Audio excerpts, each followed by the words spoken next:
probably smarter for you guys to just use grams always. Okay. So start the timer.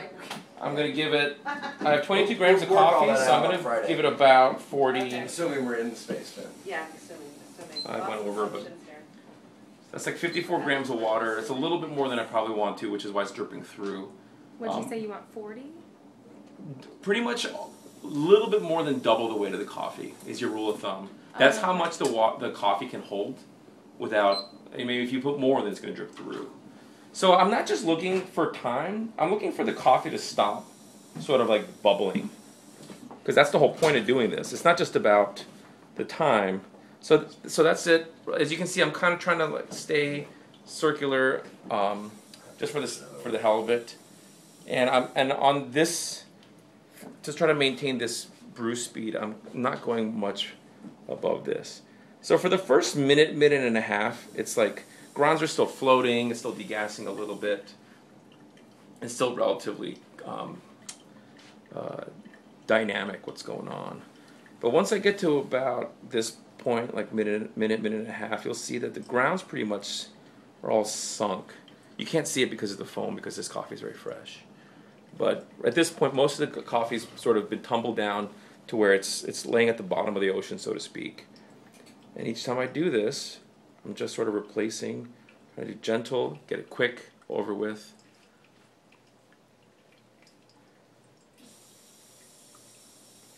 Think of this thing like almost like a laser beam. And if you stay on one spot too much or go on it over and over again, it's going to burn the coffee a little bit. And what's nice about this is that by pouring into water, it's essentially like I'm diffusing that sort of energy. So 12 ounces is 355 grams. So I'll go a little bit beyond that, maybe, or give or take.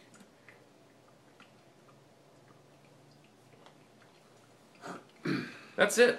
You know, again, how I'm pouring, the number of turns I'm doing, all that stuff, none of that stuff matters. It's really like get it up to a certain level, and then before it gets too low, replacing that.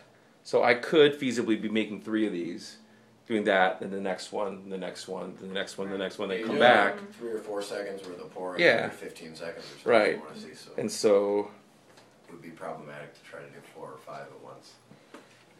and then I run out, go get some more water, come back. So it's sort of like pulse brewing in a way too. Yeah, absolutely.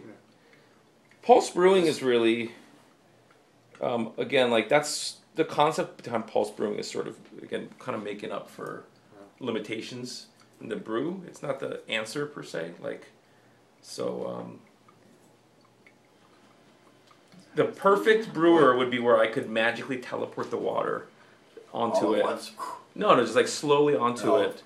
Just so that it doesn't fall, it just Molecule. like I'm adding water, just like growing the water little by little. With absolutely no turbulence. With absolute What's turbulence. the idea of Because the furnace brewer, right? He's got this thing that's like literally sitting right above the coffee line and Well, it's still, scribbling, or? it's spraying still a little bit too much. My perfect brewer would not only be lower, but it would also, the spray would be very gentle. Like a watering can for a plant.